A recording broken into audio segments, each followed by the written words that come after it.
Good morning, नमस्कार दोस्तों। इस वीडियो में हम जितने प्रश्न देंगे पूरे डिटेल में और एक्स्ट्रा फैक्ट के साथ में। अगर आपको इस वीडियो का पीडीएफ चाहिए तो हमारे टेलीग्राम ग्रुप को ज्वाइन कर लीजिए, जिसका लिंक इस वीडियो के डिस्क्रिप्शन में मिल जाएगा।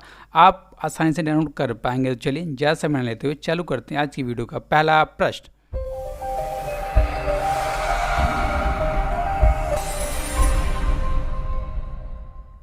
Which country celebrated morning day on 15 अगस्त 2020, यानी कि किस देश ने 15 अगस्त 2020 को शोक दिवस के रूप में मनाया? तो मनाया गया ऑप्शन नंबर सी, यानी कि बांग्लादेश के तरफ से। क्यों? क्योंकि जो बांग्लादेश के पहले राष्ट्रपति और बांग्लादेश के संस्थापक और जिनको हम बंग बंधु के नाम से जानते हैं, जिनका नाम है शेख मुजबिर, उनकी हत्या कर दी गई थी। कब? तो 15 अगस्त 1975 को दोस्तों। और इसीलिए अब की बार 15 अगस्त 2020 को उनकी 45वें वर्षगांठ के अवसर पर बांग्लादेश की तरफ से शोक दिवस के रूप में मनाया गया। और 15 अगस्त को दोस्तों बांग्लादेश हर साल शोक दिवस के रूप में मनाएगा। ठीक है। अब देखिए उनकी हत्या किसने की थी? तो उनकी हत्या बांग्लादेश के सशस्त्र बलों के लोगों के एक समूह द्वारा कर दी गई थी। कहां पर? तो ढाका में उनका निवास है, धान मंडी में, वहां पर उनकी दोस्तों हत्या कर दी गई थी। ठीक है। अब देखिए उनके साथ में उनके परिवार के 16 सदस्यों की भी हत्या कर दी गई थी। और उनके करीबी दोस्तों उनकी बेटी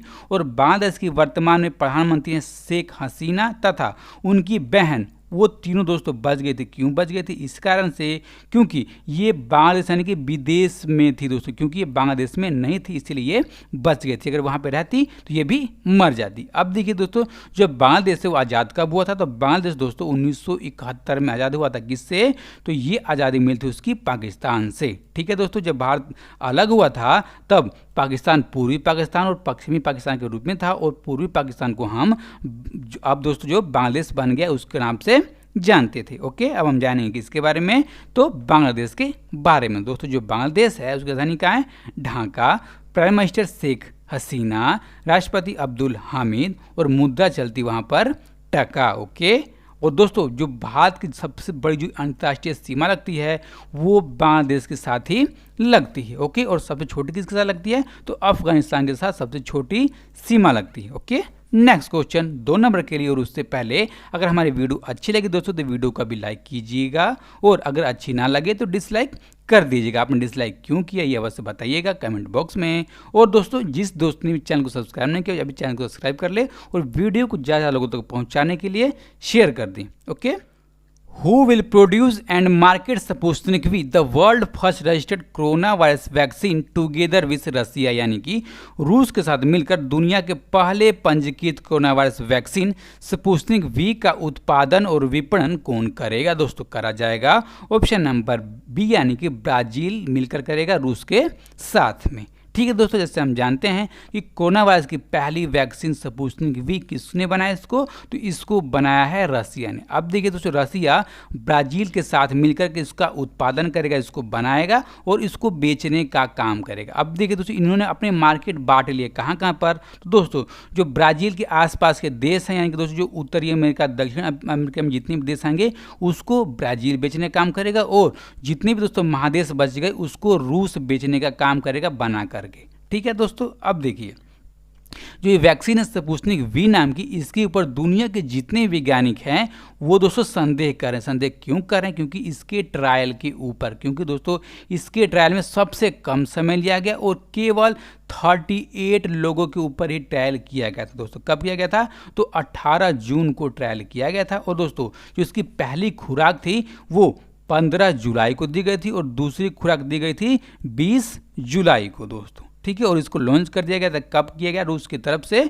तो दोस्तों 12 अगस्त 2020 को इसको लॉन्च कर दिया गया था। और दोस्तों जो इसके भी डोज हैं वो मार्केट में लगभग 2 हफ्ते के अंदर में पहुंच जाएंगे, तब हमें पता लगेगा कि दवाई अच्छी है कि नहीं अच्छी। और इसकी लगभग अभी दोस्तों 25 से ज़्यादा देशों ने इसको खरीदने के लिए रजिस्ट्रेशन करा लिया है रूस के पास में।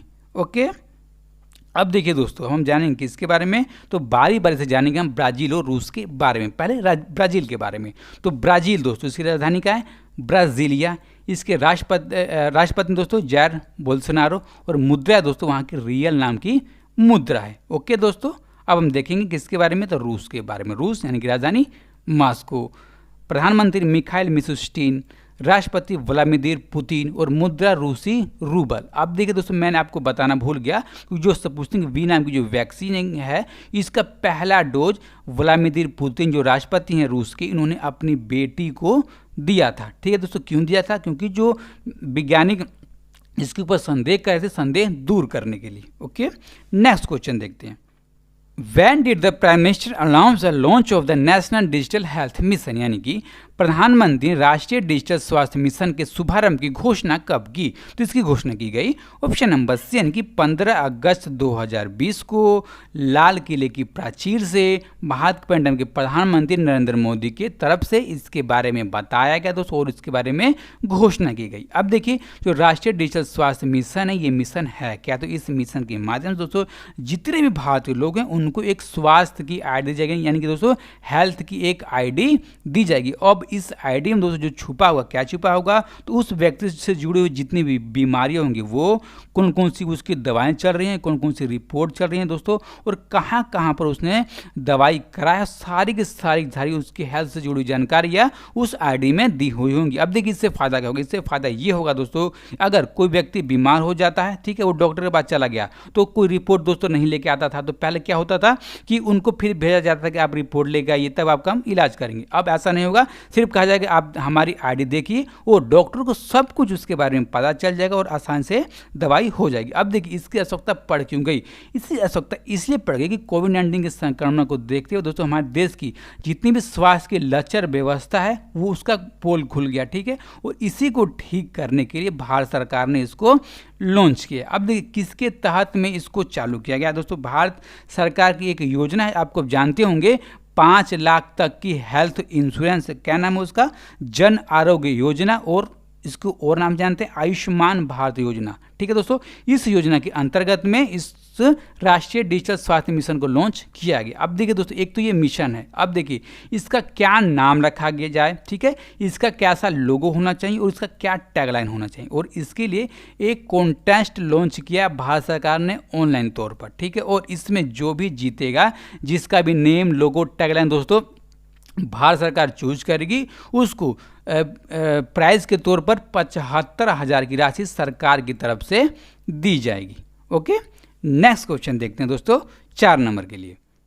Who was appointment the brand ambassador of E bike गो? यानी कि ई बाइक गो का ब्रांड एम्बेसडर किसे नियुक्त किया गया? तो नियुक्त किए गए हैं ऑप्शन नंबर डी यानी कि हरभजन सिंह। कितने दिन के लिए? तो केवल 1 साल के लिए नियुक्त किया गया। अब देखिए, जो ई बाइक गो कंपनी है, कहाँ की है? तो इनका नेटिव राज्य दोस्तों कहाँ है? इनकी पंजाब का शहर है अमृतसर, वहाँ की एक स्टार्टअप कंपनी। अब देखिए, बनाती क्या दोस्तों? जैसे आप इमेज में देख पा रहे होंगे, तो इलेक्ट्रिक से चलने वाली बाइक यानी कि स्कूटर बनाने का काम करती है। अब देखिए, इनको नियुक्त क्यों किया गया ब्रांड एम्बेसडर के तौर पर? तो पूरे भारत में अपनी पहचान बनाने के लिए। और दोस्तों आप जानते हो कि भारत सरकार ने और कई राज्य हैं वो अपनी नई इलेक्ट्रिकल व्हीकल पॉलिसी को लॉन्च कर रहे हैं। अब देखिए, उसके अनुसार 2022 तक जो भारत की रोड है उसके ऊपर इलेक्ट्रिक से चलने वाली व्हीकलों को बड़ी भारी मात्रा में लॉन्च कर देना भारत सरकार का लक्ष्य रखा गया। इसमें से जो इलेक्ट्रिक से चलने वाले स्कूटर होंगे उनका 10% का मार्केट होगा, और 10% के मार्केट को पकड़ने के लिए इस ई बाइक गो ने इनको अपना ब्रांड एम्बेसडर नियुक्त किया है। अब देखिए, कौन कौन से शहरों में अपना काम कर रही है प्रेजेंट टाइम पर दोस्तों? मुंबई, बेंगलोर, दिल्ली और अमृतसर में तो करेगी ही, जयपुर और हैदराबाद में प्रेजेंट टाइम पर कर रही है। अब देखिए, कहाँ कहाँ और खोलना चाह रही है दोस्तों? ये कंपनी है चेन्नई, पुणे और दोस्तों लखनऊ, यहाँ पर ये खोलना चाह रही है अपना कंपनी। ठीक है, और धीरे धीरे पूरे भारत में फैल जाना चाहती है। ओके, नेक्स्ट क्वेश्चन देखते हैं 5 नंबर के लिए। Who was appointment as the non executive chairman of India bulls housing finance limited? यानी कि India bulls housing finance limited के गैर कार्यकारी अध्यक्ष के रूप में किसे नियुक्त किया गया? तो नियुक्त किए गए ऑप्शन नंबर सी यानी कि सुभाष शिवराण मुद्रा। अब देखिए दोस्तों, हैं कौन? तो ये पूर्व में रिजर्व बैंक ऑफ इंडिया के डिप्टी गवर्नर के रूप में दोस्तों काम कर चुके हैं। कब से कब तक? तो 31 जुलाई 2014 से लेकर के 31 जुलाई 2017 तक आरबीआई के डिप्टी गवर्नर के रूप में काम कर चुके हैं, और इनको प्रेजेंट टाइम पर इंडिया बुल्स हाउसिंग फाइनेंस का अगला गैर कार्यकारी अध्यक्ष के रूप में नियुक्त किया गया। अब देखिए, अध्यक्ष किसे नियुक्त किया गया है दोस्तों? तो अध्यक्ष नियुक्त किए गए हैं आईबीएच के कार्यकारी अध्यक्ष के तौर पर समीर गहलोत को नियुक्त किया गया। दोस्तों हम जानेंगे सुभाष स्वर्ण मुद्रा के बारे में। इन्होंने दोस्तों 2015 में MIT विश्वविद्यालय द्वारा डॉक्टर ऑफ फिलोसफी में दोस्तों ऑनर्स कोषा से इनको सम्मानित किया गया है। और दोस्तों इनका एक्सपीरियंस यानी कहाँ कहाँ इन्होंने काम किया, तो बैंक ऑफ बड़ौदा के अध्यक्ष और प्रबंधक निदेशक के रूप में, यूनियन बैंक ऑफ इंडिया के कार्यकारी निदेशक और यूरोपीय परिचालन बैंक के मुख्य कार्यकारी के रूप में इन्होंने काम किया, जिसको UK बैंक के नाम से भी दोस्तों हम जानते हैं। ठीक है, अब देखिए दोस्तों, जो इंडिया बुल्स ग्रुप है इसका मुख्यालय कहाँ था, इसका मुख्यालय है गुरुग्राम में। ठीक है, अब देखिए इसके अंडर में कौन कौन सी सहायक कंपनियां काम करती हैं, तो Indiabulls commercial credit limited, Indiabulls asset management, और दोस्तों Indiabulls housing finance limited, Indiabulls financial services limited, और दोस्तों एसेट मैनेजमेंट ऑम and Indiabulls advisory services limited इसके अंडर में काम करने वाली कंपनियां हैं। तो नेक्स्ट क्वेश्चन 6 नंबर के लिए दोस्तों, ठीक है, अगर आपको इस वीडियो का PDF चाहिए तो जैसे मैंने आपको दोस्तों शुरू में बताया कि आप हमारे टेलीग्राम ग्रुप को ज्वाइन कर सकते हैं, जिसका लिंक इस वीडियो के डिस्क्रिप्शन में मिल जाएगा, आप वहां से आसानी से डाउनलोड कर पाएंगे। In which city was the 2 overbridge named after the late Arun Jaitley Sushma Swaraj in Gujarat, यानी कि गुजरात में दिवंगत अरुण जेटली और सुषमा स्वराज के नाम पर किस शहर के 2 ओवरब्रिजों का नाम रखा गया है, तो रखा गया ऑप्शन नंबर ए यानी कि अहमदाबाद की 2 ओवरब्रिजों का नाम इन दोनों दिवंगत नेताओं के नाम पर रखा गया। दोस्तों अब देखिए एक ओवरब्रिज है कहाँ पर, इनकम टैक्स सर्कल में, और जिसको अरुण जेटली फ्लाईओवर के नाम से अब जाना जाएगा। ठीक है, दूसरा दोस्तों ब्रिज है कहाँ पर, तो अंजलि क्रॉस रोड पर, और दोस्तों इस फ्लाईओवर को सुषमा स्वराज ब्रिज के नाम से जाना जाएगा। और दोस्तों एक तीसरा ब्रिज है जो है अहमदाबाद के रानी क्षेत्र में, इसका बजट टाइम पर नाम है रेलवे ओवर ब्रिज, और इसको आत्मनिर्भर गुजरात रेलवे ओवर ब्रिज के नाम से जाना जाएगा। ठीक है दोस्तों, अब देखिए जो अरुण जेटली थे ये थे कौन दोस्तों, तो ये भारत के पूर्व में केंद्रीय वित्त मंत्री के तौर पर ये काम कर चुके हैं, और इनके कार्यकाल में ही GST यानी कि goods and service tax launch किया गया था। अब देखिए जो सुषमा स्वराज है दोस्तों, ये पूर्व में भारत के विदेश मंत्री यानी कि फॉरेन मिनिस्टर के तौर पर भी काम कर चुकी हैं, और ये पहली महिला मुख्यमंत्री थी कहाँ की, तो दिल्ली की। और दोस्तों इनका जन्म कहाँ हुआ था, तो इनका जन्म हुआ था हरियाणा के शहर अंबाला में, और अंबाला के संसदीय क्षेत्र से दोस्तों ये मंत्री के तौर पर चुनी गई थी, संसद चुनी गई थी। ठीक है, अब हम जानेंगे किसके बारे में, तो गुजरात के बारे में। गुजरात, इसकी राजधानी कहाँ है, Gandhinagar, chief minister Vijay Rupani, governor Acharya Devvrat, तथा पार्लियामेंट में सीटें राज्यसभा की 11 और लोकसभा की 26, और 1 मई 1960 को इस राज्य का गठन हुआ था। राज्य के जानवर है एशियाई शेर, पक्षी ग्रेटर फ्लेमिंगो, फूल गेंदा, फल आम, और पेड़ बरगद। ओके, अगला देख लेते हैं।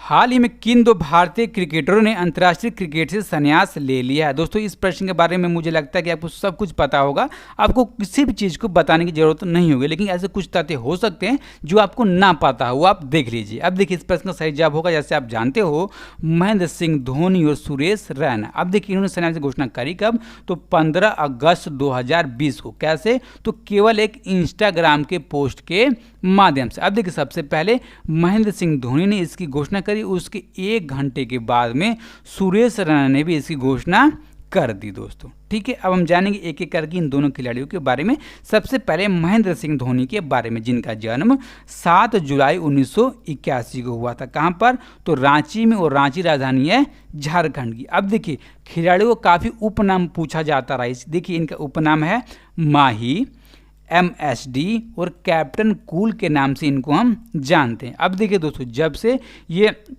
भारतीय क्रिकेट टीम के कैप्टन बने थे दोस्तों, तब से ये 2007 में इनके कैप्टन के अंदर में भारत ने ICC का T20 का वर्ल्ड कप जीता था, जो पहला वर्ल्ड कप था ICC का।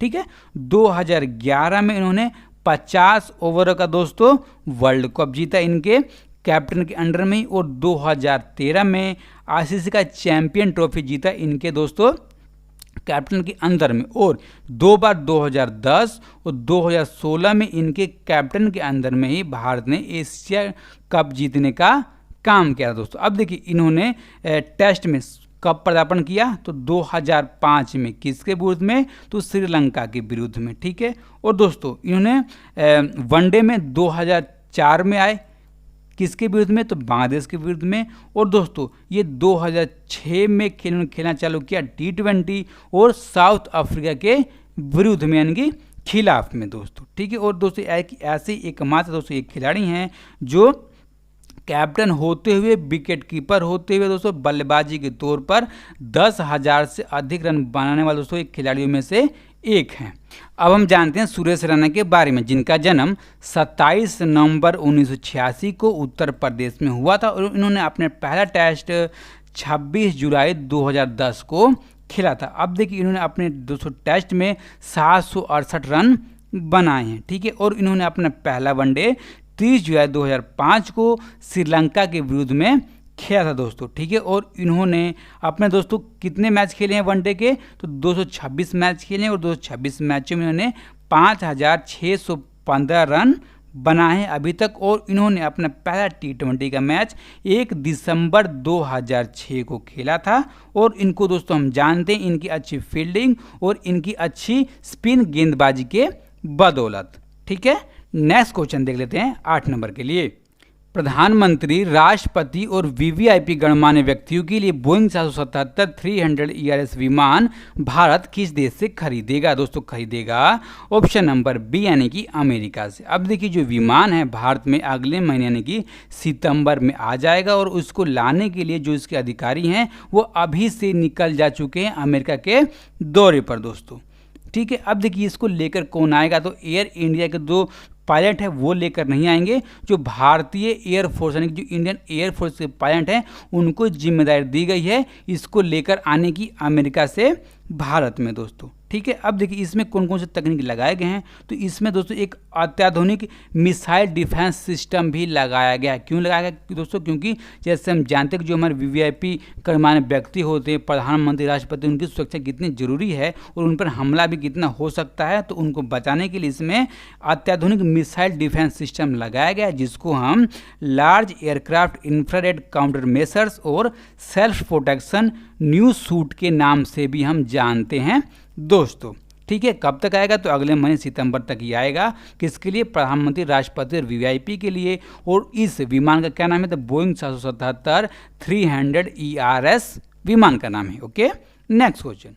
कैलिफोर्निया स्टेट असेंबली ने हाल ही में दिवंगत बॉलीवुड अभिनेता को सम्मानित किया है दोस्तों। ये हैं कौन? तो ये हैं ऑप्शन नंबर ए यानी कि सुशांत सिंह राजपूत। अब देखिए सम्मानित किया किसने है? तो भारतीय समुदाय के नेता हैं अजय भूटेरिया। उन्होंने कैलिफोर्निया स्टेट असेंबली की ओर से सम्मान के तौर पर इनको प्रमाण पत्र देने का काम किया। अब देखिए दोस्तों ये तो है नहीं, ये तो मर चुके हैं। तो इनके बिहार पर अमेरिका में इनकी बहन रहती हैं जिनका नाम है श्वेता सिंह कृति और उन्होंने इस सर्टिफिकेट को लेने का काम किया है सुशांत सिंह राजपूत के बिहार पर दोस्तों, ठीक है।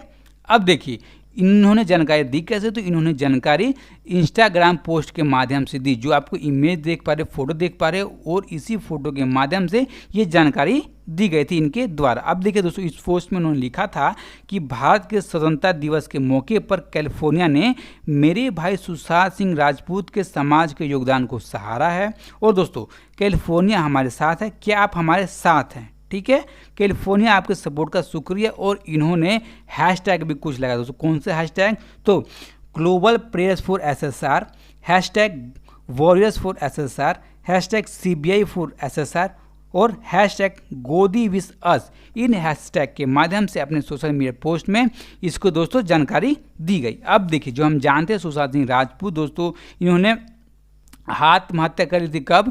तो 14 जून 2020 को। और इनका शव मुंबई के उपनगर बांद्रा स्थित इनके घर में लटका हुआ मिला था दोस्तों, ठीक है। अब हम देखेंगे किसके बारे में? तो अगला प्रश्न 10 नंबर के बारे में।